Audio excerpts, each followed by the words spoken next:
안녕하십니까, 레피드입니다. 8월 30일 두산 에너빌리티 보도록 하겠습니다. 증시 먼저 보겠습니다. 코스피 0.35% 상승했고요. 코스닥은 0.83% 상승했습니다.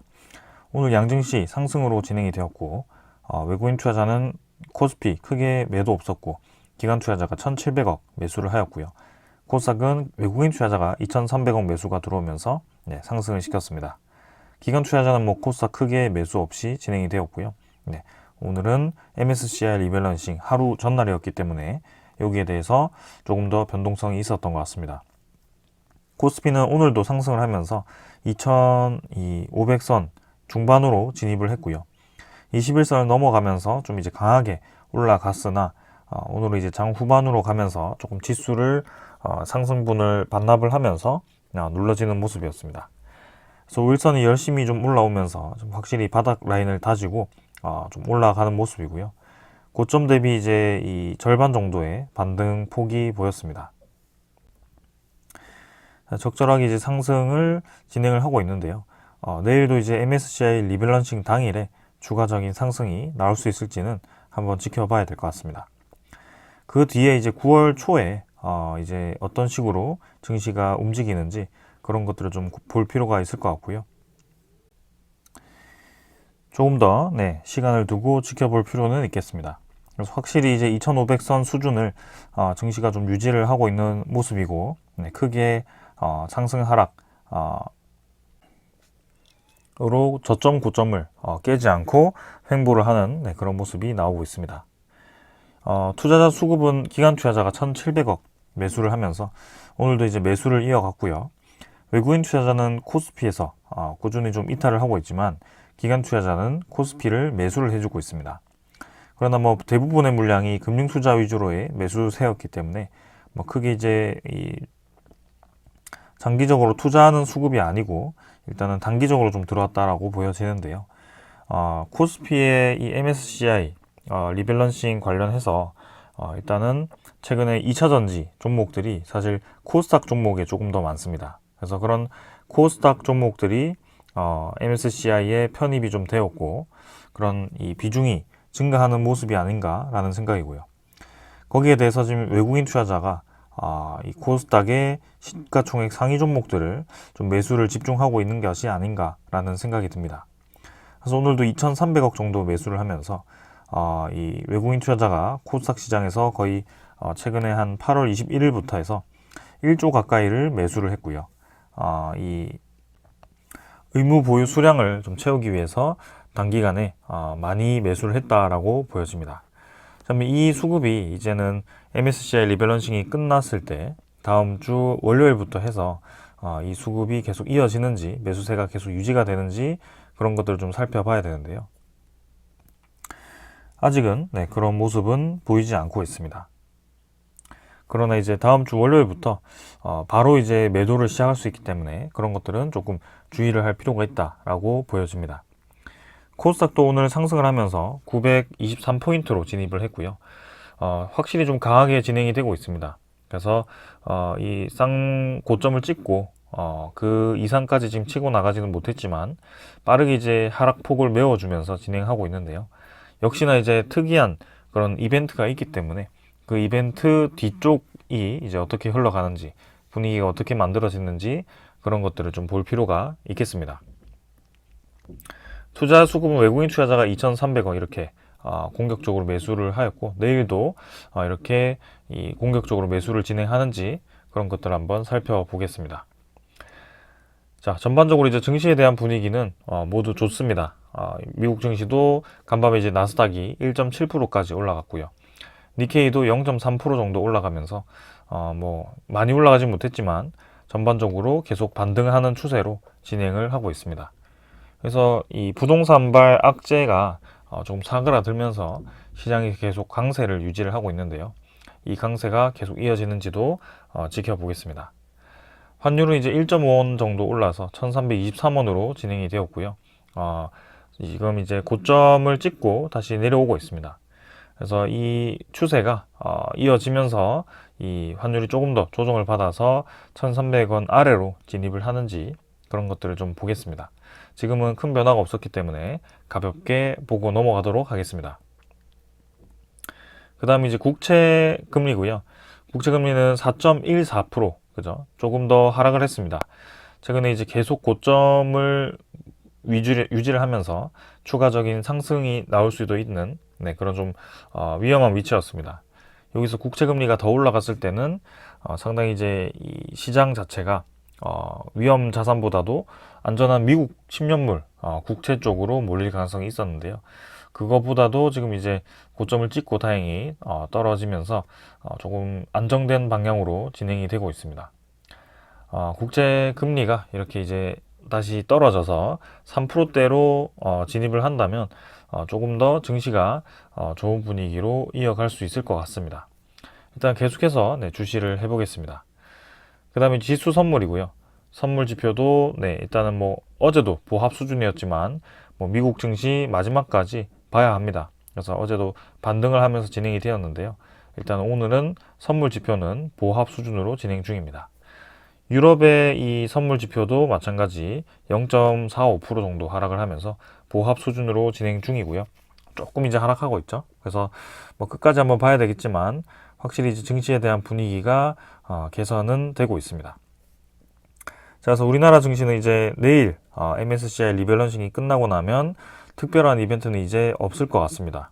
그래서 추석 연휴까지는 특별한 이벤트 없이 이렇게 진행될 가능성이 있고요. 한번 지켜보도록 하겠습니다. 자, 오늘 이 정도로 증시 보았고 종목으로 넘어가겠습니다. 두산 에너빌리티 보겠습니다. 390원 상승해서 2.25% 상승했고요. 17,750원으로 마무리되었습니다. 자, 두산 에너빌리티 최근에는 계속 상승세를 유지를 해주고 있고요. 오늘도 코스피가 상승하였고 두산 에너빌리티도 마찬가지 상승을 진행했습니다.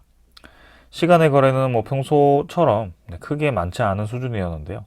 40원 정도 상승해서 17,790원 정도로 추가적인 상승이 있었습니다. 일별 거래량은 580만 주로 전날보다 증가했고요. 최근 대비해서는 거의 가장 많은 수준의 거래량이 아닌가 싶습니다. 8월 2일자로 이제 1000만 주 정도 이후에 690만 주, 그 다음 날에 나오고 나서는 500만 주를 넘어서는 거래량이 없을 정도로 상당히 오랜 기간 거래량을 죽인 채로 주가가 횡보를 했고요. 다시 이렇게 상승을 하면서 서서히 거래량을 좀 늘리고 있는데 아직까지도 부족하다라고 볼 수 있겠습니다. 그래서 특별한 이벤트, 내일 MSCI 리밸런싱까지 일단 뭐 추가적인 상승이 나올 수 있겠지만 사실 제가 생각했을 때는 이런 특별한 이벤트 때문에 올라가는 것보다도 그 다음 주, 그죠? 다음 주 9월 초쯤에 이제 본격적인 상승이 좀 시작되기를 기다리고 있습니다. 그래서 이런 상승세가 이제 하락세로 바로 전환하지 않고 그런 이벤트가 끝나더라도 이 두산 에너빌리티의 제 가치를 따라서 조금 계속 상승세가 유지가 되었으면 하는 바람이고요. 그게 이제 다음 주, 다다음 주 이렇게 좀 진행이 되었으면 하는 그런 생각입니다. 일단은 오늘도 상승을 하면서 6일 연속 상승이 나왔고요. 상승폭은 3%를 넘기지 않는 선에서 진행을 하지만 꾸준히 올리면서 결국에는 16,000원 수준에서부터 17,750원까지 연속적으로 상승이 진행이 되었습니다. 그래서 저점을 찍고 올라오는 데 걸리는 시간은 사실 얼마 걸리지 않았습니다. 종가 기준으로 했을 때는 사실 이때 7월 중순 이후에 처음으로 지금 종가를 이렇게 갱신을 했고요. 한 달 내내 이렇게 주가를 오르락 내리락 하면서 지지부진하게 눌러왔던 그 움직임을 단 5일 만에 이렇게 6일 만에 전환을 하는 모습입니다. 그것도 거래량을 특별하게 실지 않은 채로 주가를 올리는 모습이고요. 그렇기 때문에 오히려 이렇게 하락을 하거나 상승하는 것이 지금은 큰 의미가 없다라는 것을 여러분들도 잘 알고 계실 겁니다. 그래서 매번 말씀을 드리고 있지만 이 상승 하락이 반복되는 패턴이 결국엔 또 한 번 지금 나오고 있는 상황이고요. 그 특별한 이 이벤트 그리고 특정한 수급이 계속해서 반복된 움직임을 보이고 있습니다. 오늘도 보시면 거래원에 모간서울이 이렇게 공격적인 매수가 들어왔고요. 신한증권도 마찬가지입니다. 그래서 주가가 내릴 때는 주구장창 이제 저 두 창구에서 매도가 나오다가 이제 주가가 올라가기 시작하니까 저 두 창구가 매수를 시작합니다. 아무래도 이제 공매도 상환도 시작되었을 것이라고 보여지고요. 그 공매도 상환에 대한 데이터도 조금 이따가 살펴보겠습니다. 그래서 이번에 이렇게 상승을 시작했기 때문에 MSCI 리밸런싱을 앞두고 이런 상승세가 유지된다라는 것은 내일도 상승세가 나올 가능성이 크다라고 생각을 하고요. 뭐 초반에 상승을 하다가 조금 이제 눌리면서 진행될 수 있습니다. 조금 빠르게 이제 상승이 진행되었기 때문에. 그러나 이전의 패턴을 보았을 때는 마지막까지 이 상승세를 좀 밀어붙이는 패턴이 강했기 때문에 조금 더 이 상승이 유지될 가능성이 크다라고 생각을 합니다. 자, 그래서 내일 만약에 추가적인 상승이 나오면서 이제 이런 이 고점 부근으로 진입을 했을 때 그 고점을 이제 넘어서는 상승세가 다음 주, 다다음 주에도 계속 나올 것인지 혹은 조금 다시 눌리면서 한번 꺾고 갈 것인지 그런 것들은 우리의 예상 범위가 아닙니다. 네, 결국에는 지금은 횡보를 끝내고 올라가느냐 마느냐가 중요한 점이고 지금 요 안에서 계속 횡보를 하는 것은 사실 큰 의미가 없다라고 보여집니다. 결국에는 이제 저점 매수 기회가 반복적으로 찾아온다는 것은 사실이기 때문에 우리에게는 오히려 기회가 될 수 있다라는 것이고요. 이 상승 추세에 대한 상승세가 이번에는 고점을 뚫고 나갈 것인지 그런 것들 살펴보겠습니다. 자, 그래서 기술적으로는 음운구름, 양운구름 사이를 또 이렇게 뚫고 나가는 베스트 시나리오로 진입을 하고 있고요. 이전에 나왔던 그 패턴과 상당히 유사합니다. 네, 그래서 내일 한번 MSCI 리밸런싱 때 거래량을 좀 더 실으면서 본격적인 상승세가 나올지 지켜보겠습니다. 그 다음에 이제 투자자 수급이고요. 수급은 기관 투자자 52만 주 매수했고요. 외국인 투자자가 195만 주를 매수하면서 오늘 양매수 크게 진행이 되었습니다. 기관 투자자는 이제 3일 연속 진행했고 외국인 투자자는 4일 연속 매수를 하면서 지속적으로 지금 두산 에너빌리티를 매수를 해주고 있고요. 사실상 22일부터는 꾸준히 지금 매수를 하고 있다라고 봐도 무방합니다. 기관 투자자도 마찬가지고요. 오늘 기관 투자자의 매수세를 보면 금융투자가 25만 주, 보험이 17,000주, 투신이 29,000주 매수하면서 또 최근에 이제 계속 매도를 하던 수급들도 이제 매도를 멈추고 매수를 시작했고요. 연기금 투자자도 21만 주를 매수하면서 본격적인 매도를 시작할 줄 알았던 그 수급이 이제 8월 25일자부터 전환이 되면서 다시 매수로 전환을 했습니다. 자, 그래서 연기금 투자자는 지금 6.5% 이상의 지분을 가지고 있고요. 6.9%까지 근접했다가 잠깐 이렇게 수급을 매도했다가 다시 매수를 하는데요. 아마 6.8% 수준까지 연기금 투자자가 지금 두산 에너빌리티를 매집하지 않았을까라는 생각입니다. 그래서 지금 외국인 투자자도 그렇고 기관 투자자도 그렇고 중간에 매도를 하긴 하더라도 결국엔 다시 이 수급을 채워 넣으면서 우리가 그렇게 징하게 횡보했다라고 생각하는 오랫동안 주가를 눌러왔다라고 생각하는 그 구간에서는 오히려 계속 수급을 채워 놓고 있다는 말입니다. 저는 이 그래프가 상당히 의미가 있다라고 보여지고요. 결국엔 장기적인 이 횡보 구간, 저점 구간에서 이 주요 수급들은 두산 에너빌리티를 계속 매집을 해왔다라고 볼 수가 있습니다. 그런 면에서 우리도 계속 이렇게 저점 구간에서 매수를 해 온다라는 것은 결국에는 우리도 똑같이 장기간 매집을 해왔다라고 볼 수가 있고요. 그런 매집 수급 자체가 이제 쌓이고 쌓여서 나중에 이제 큰 상승이 나왔을 때 큰 수익을 얻을 수 있는 좋은 기회가 될 수가 있습니다. 그래서 그런 관점에서 계속 여러분들께 이런 장기적인 관점을 말씀을 드리는 거고 이 두산 에너빌리티가 지금 가격대보다 훨씬 올라갈 수 있는 이유에 대해서 매일 설명드리고 있으니 그쪽에 좀 초점을 두시기를 바라겠습니다. 그 다음에 이제 공매도 잔고도 살펴보겠습니다. 공매도 잔고는 오늘 701만 주입니다. 그래서 전날보다 공매도 잔고가 줄어서 진행이 되었고요. 726만 주, 727만 주 정도로 이렇게 공매도 잔고가 유지되다가 또 이제 한 25만 주 정도가 감소를 했습니다. 그래서 8월 29일에도 8월 30일에도 이렇게 공매도 잔고가 줄어들 수 있을지 그런 것들을 한번 볼 건데요. 확실히 오늘도 1거래 대비해서 공매도 1거래가 확실히 적었습니다. 42,000주로 거의 이제 공매도 거래가 없었고요. 8월 29일 어제도 마찬가지고요. 그래서 공매도 비율 자체가 오늘도 1% 미만으로 지금 8월 29일부터는 본격적으로 공매도가 멈추고 이제 상환이 시작되지 않을까라는 생각입니다. 외국인 투자자가 공격적으로 매수하기 시작했던 그날인데요. 아무래도 그동안 이제 300만 주에서부터 차곡차곡 쌓아왔던 공매도 잔고를 상환시키면서 수급이 지금 들어오고 있는 것이 아닌가라는 생각입니다. 그래서 계속 주시를 했던 만큼 눈에 띄게 이 수급 자체가 보이고 있습니다. 아까도 말씀드렸듯이 모간서울 63만 주 매수를 했고요. JP모건은 조금 매도를 했지만 계속 매수를 하고 있습니다. 어제도 수급을 보시면 모간서울이 32만 주, JP모건이 31만 주 매수를 하면서 주요 수급 두 개가 이렇게 모간서울 JP모건으로부터 나왔습니다. 최근에는 5일 동안의 수급을 보게 되면 JP모건이 80만 주를 매수했고요. 신한증권이 40만 주, 모간서울이 40만 주 매수하면서 이 세 증권사로부터 매수세가 굉장히 강하게 들어왔다라고 볼 수가 있습니다. 그리고 오늘도 모간서울 신한증권에서 강한 매수가 들어왔기 때문에 내일까지 집계를 한다면 더 큰 수급이 들어왔다라고 볼 수가 있고요.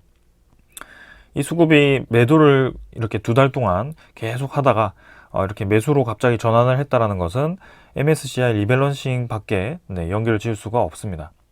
옵션 만기도 끝났고 그렇기 때문에 MSCI 리밸런싱 관련해서 이렇게 모간서울의 매수세가 이어진다라고 보여지는데요. 내일 동시호가까지 수급을 한번 지켜봐야 합니다. 항상 이제 MSCI 리밸런싱 당일에는 그런 동시호가에 큰 이제 수급 이동이 있었기 때문에 모간서울이 이렇게 매수를 했다가 대량으로 매도를 할 수도 있고요. 그렇기 때문에 한번 지켜봐야 될 것 같습니다. 자, 그러나 분명한 것은 지금 이제 공매도 잔고가 줄어들기 시작했다는 것이고 공매도 1거래 비율이 줄어서 이제 1% 미만으로 떨어졌다는 것입니다.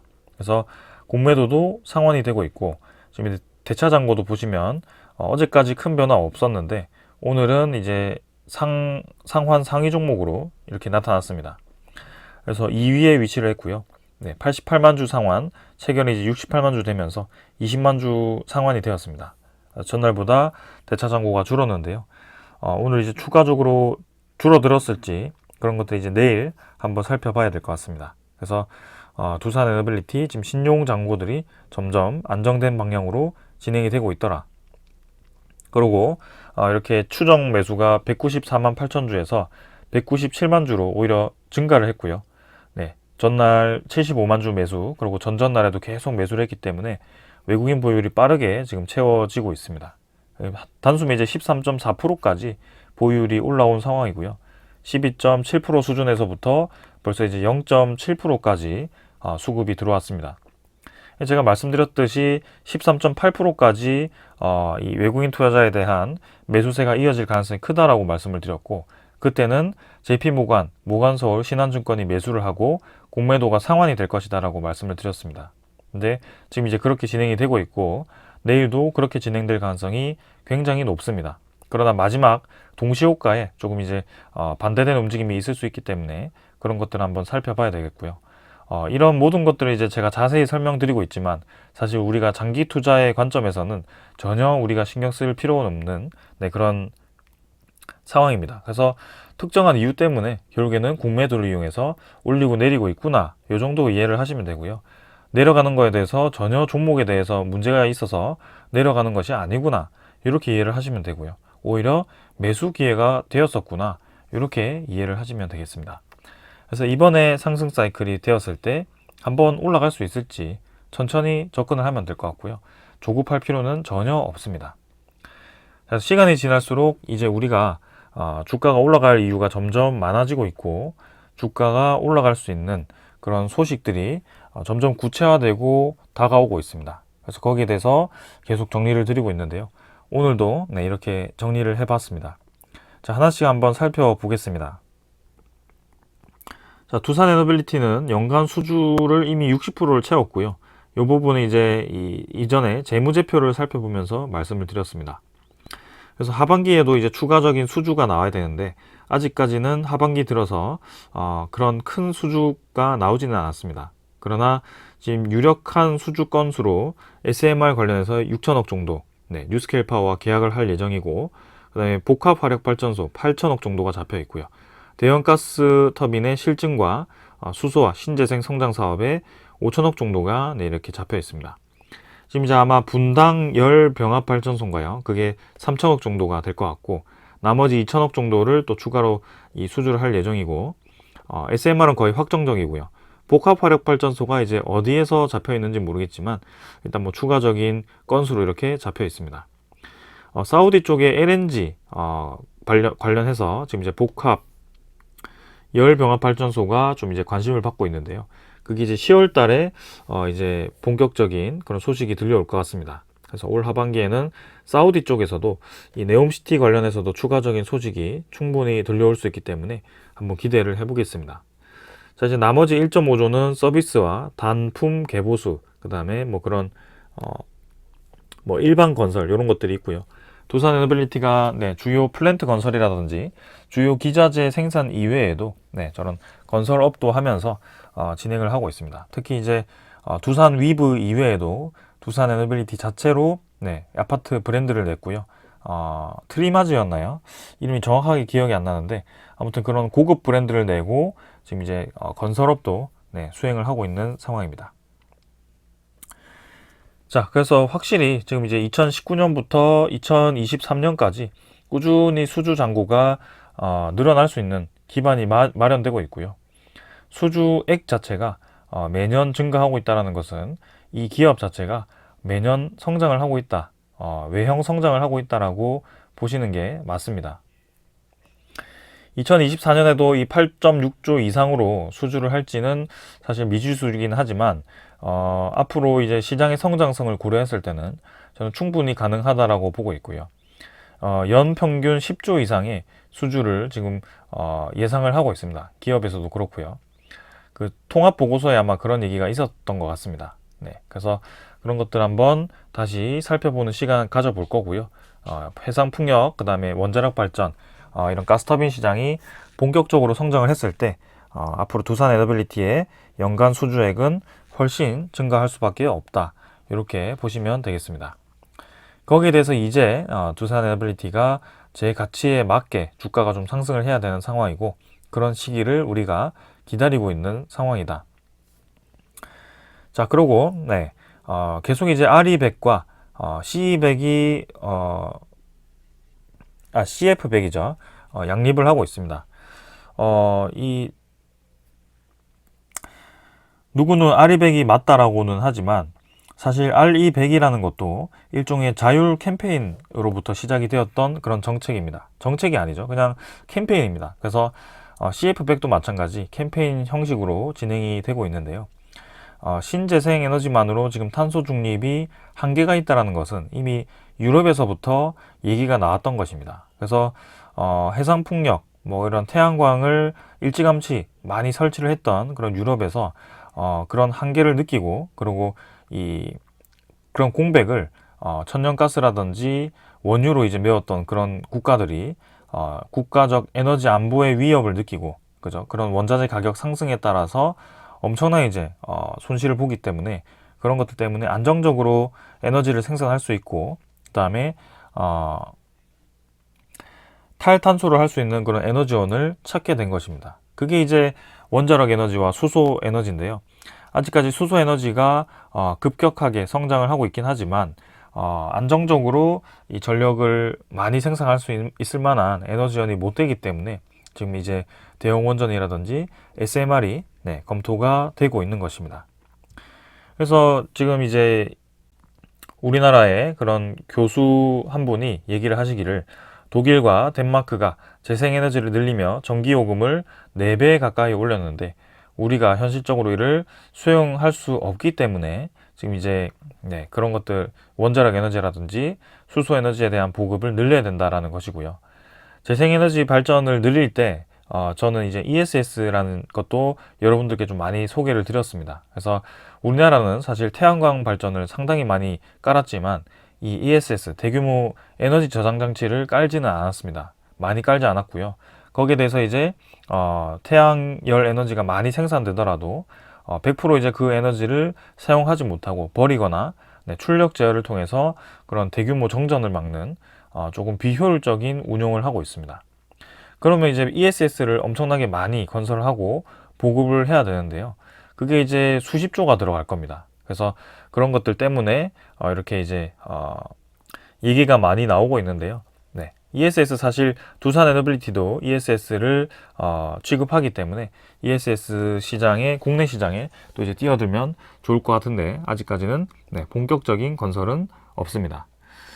자, 아무튼 지금 이제 RE100보다도 CF100이 효율적이다라는 얘기가 계속 나오고 있고, 거기에 대해서 지금 이제 두산이 이제 이 원자력 에너지와 수소 에너지 그런 것들을 전부 다 취급을 하고 있기 때문에, 그렇다고 재생 에너지를 하지 않는 것이 아니고 재생 에너지도 지금 이제 전성기를 맞이할 수 있는 준비를 하고 있기 때문에 이 두산 에너빌리티, 두산 자체가 상당히 이제 관심을 크게 받을 때가 되었다라고 얘기를 하는 것입니다. 그래서 두산그룹의 온실가스 배출량 감축 목표가 2030년에는 상당히 이제 2022년 대비해서 확 대폭 줄어들게 되고요. ESG의 전략 방향성에도 친환경, 고효율 제품의 전환 확대를 하게 되고, 그죠? 소형 모듈 원전이라든지 수소 연료 전지를 공략해서 이렇게 CF100에 탄력을 받을 수 있다라는 분석이 있습니다. 소형 모듈 원전은 이제 뉴스케일 파워와 엑스에너지, 미국과 이제 협력을 하고 있고요. 그다음에 우리나라 자체로도 ISMR 개발에 아마 두산 에너빌리티가 민관 기업으로 협력을 하고 있을 겁니다. 그래서 ISMR에 대한 원자로를 두산 에너빌리티가 제작할 가능성이 상당히 높고요. 우리나라에 이 원자로를 제작할 수 있는 기업이 두산 에너빌리티가 유일하기 때문이죠. 그래서 그런 것들도 주목이 됩니다. 그리고 수소 사업도 지금 이제 두산 에너빌리티가 주력이 되어서 지금 이제 수소 액화 플랜트를 완공을 이제 앞두고 있고요. 그 다음에 자회사인 두산 퓨얼셀이 이렇게 수소 연료 전지를 보급하고 있기 때문에 아직까지는 그렇게 실적이 좋지는 않지만 분명히 시간이 지날수록 두산 퓨얼셀도 관심을 많이 받을 수밖에 없는 사업성이 있다라는 것입니다. 그래서 그 연료 전지도 특히 이제 SOFC에 집중을 하고 있는데요. 이게 이제 선박용 고체 산화물 연료 전지라고 합니다. 그래서 이 고체 산화물 연료 전지인데 선박용으로 사용을 했을 때 기존의 이 발전원으로 이 발전원을 대체해서 사용할 수 있다라는 것인데요. 선박 같은 경우는 이제 이 연료가 많이 필요하기 때문에 그런 연료가 많이 들어갈수록 연료 무게가 무거울수록 비효율적으로 될 수 있습니다. 그러나 이렇게 수소를 이용해서 움직이게 되었을 때는 분명히 이제 효율성이 크고요. 이번에도 이제 우리나라도 수소 버스부터 이제 보급을 넓히면서 수소 경제를 앞당기고 있는 상황입니다. 그래서 수소에 들어가는 이 수소 에너지원을 사용하는 것들은 모두 가벼움, 그죠? 경량화를 위해서 사용을 하게 되는데요. 일반 승용차는 사실 이 수소가 들어가는 무게가 많지 않기 때문에 좀 이제 덜 느껴질 수도 있겠지만, 그런 대형 트럭이라든지 대형 선박들은 크게 이제 민감할 수 있습니다. 그래서 그런 것들을 생각했을 때 이 두산 에너빌리티, 두산 퓨얼셀이 시장에 침투할 가능성이 굉장히 크고요. 이 앞으로를 생각했을 때는 이 성장성이 무궁무진하다, 이렇게 보시면 되겠습니다. 자, 그리고 이제 스웨덴 쪽에서 최근에 이제 탈원전을 폐기하고 친원전 국가로 전환을 하기 시작했습니다. 그래서 스웨덴 국회의원단이 울산을 방문을 하게 되고 거기에 대해서 조선소와 원자력 발전을 이렇게 시찰을 한다라고 합니다. 스웨덴이 이제 앞으로 이 원자력 발전에 대한 건설을 상당히 이제 크게 계획을 하고 있고요. 거기에 대해서 이제 SMR도 계획을 하고 있고 대형 원전도 계획을 하고 있는 것으로 보여집니다. 그래서 우리나라에 이 원자력 발전 7기가 모여 있는 울산과 부산권역을 시찰을 하기로 되어 있고요. 아무래도 우리나라 원전을 본다라는 것은 건설을 준비하고 있다라고 봐도 될 것 같습니다. 그래서 우리나라가 스웨덴과 협력해서 원자력 발전에 대한 협력을 강화할 가능성이 굉장히 높다라고 생각하고 있고요. 거기에 대해서 좋은 시그널이다라고 생각을 합니다. 체코도 그렇고 폴란드도 그렇고 모두 이제 우리나라 원전을 방문을 했었고요. 미국의 웨스팅하우스도 마찬가지였습니다. 우리나라 원전을 방문을 했습니다. UAE도 마찬가지고요. 그래서 우리나라의 원자력 발전 이 제조 기술이, 건설 기술이 굉장히 뛰어나다라는 것을 입증하는 그런 소식인 것 같습니다.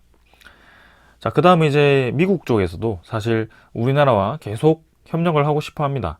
그래서 이 NIC, 미국 원자력 산업협회의 회장이 직접 이제 이 아리백은 사실 불가능하다. 그래서 비현실적인 탄소 배출이 없는, 그죠? 원자력으로 좀 이제 가야 한다라고 얘기를 했고요. 특히 그렇게 원전에 대한 보급을 늘릴 때 한국이 공급망부터 재원 조달까지 이렇게 미국과 협력 관계를 공고히 해야 된다라고 했습니다. 그래서 이미 이제 이 미국 원자력 산업협회 회장 자체가 우리나라의 시공 능력, 그 다음에 설계가 인증이 되었다라고 얘기를 할 정도로 미국의 원전 산업에 굉장히 큰 도움이 되고 반드시 협력이 필요한 국가로 이렇게 지정이 되었다라고 볼 수가 있겠습니다. 그래서 앞으로 이제 기술뿐만이 아니고 이제 금융까지도 협력을 해서 진입을 해야 된다라고 얘기를 하고 있고요. 금융 협력까지 이루어지면 건설회사 등 양국의 여러 기업이 관련 프로젝트를 활용할 수 있다라고 얘기가 나오고 있습니다. 그래서 금융 협력이 또 어떻게 진행되는지 한번 살펴볼 필요가 있을 것 같고, 그 대표적인 사례로 루마니아 원전 사업이 한국, 미국, 루마니아 3자 협력으로 이제 가닥이 되었습니다. 그래서 SMR 건설 관련해서 이렇게 금융 협력을 진행을 하면서 그렇게 EPC, 그 다음에 그런 건설까지 협력을 한 상황이고요. 루마니아 이 SMR은 미국의 뉴스케일 파워와 건설 합의를 했기 때문에 거의 확정을 지은 거죠. 그래서 조만간 2029년 완공을 앞두고 있기 때문에 마찬가지로 조만간 발주가 나올 수 있는 프로젝트입니다. 그리고 루마니아에서도 SMR뿐만이 아니고 이렇게 이 체르나보다의 675메가와트 규모의 3, 4호기 건설을 추진하고 있기 때문에 이 미국 웨스팅하우스와 한수원이 협력해서 아마 이렇게 건설할 수도 있을 거다라고 보고 있습니다. 그래서 이번에 이제 웨스팅하우스와의 소송전이 좀 많이 부각이 되긴 했지만, 이 웨스팅하우스를 제외하고는 사실 모두가 협력을 외치고 있기 때문에 웨스팅하우스와 한수원은 겉면으로는 소송전을 펼치고 있지만 결국에는 서로의 이제 이 주도권을 가지기 위해서, 주도권 싸움을 하기 위해서, 그리고 그런 로열티라든지 그런 부가적인 금액에 대한 이 확정을 위해서 이런 불협화음을 내고 있다라고 보시면 되겠습니다. 결국에는 합의를 할 수밖에 없는 상황이고, 이 국가적으로도 협력 관계를 가질 수밖에 없는 그런 관계로 지금 진행이 되고 있다라고 보시면 되겠습니다. 원천적으로 미국 자체는 제조 기술이 부족하고요. 그리고 한국이라는 이 우방 국가를 제외를 했을 경우 미국, 중국과 러시아 쪽으로 그 원전 산업이 대규모 넘어갈 수 있기 때문에 그런 이 상황을 만들지 않기 위해서라도 이 한국과 협력을 할 수밖에 없다라는 것이 저의 의견입니다. 그래서 계속해서 이런 상황은 변하지 않고 있고 오히려 상황이 확고해지고 있기 때문에 두산에너빌리티에 대한 주가는 올라갈 확률이 점점 높아지고 있다고 생각합니다. 그래서 그때까지 한번 천천히 지켜보고 기다렸던 만큼 큰 상승을 할 수 있을 거라고 믿고 있기 때문에 계속 진행해 보겠습니다. 저는 여기까지 하고 마무리하겠습니다. 감사합니다.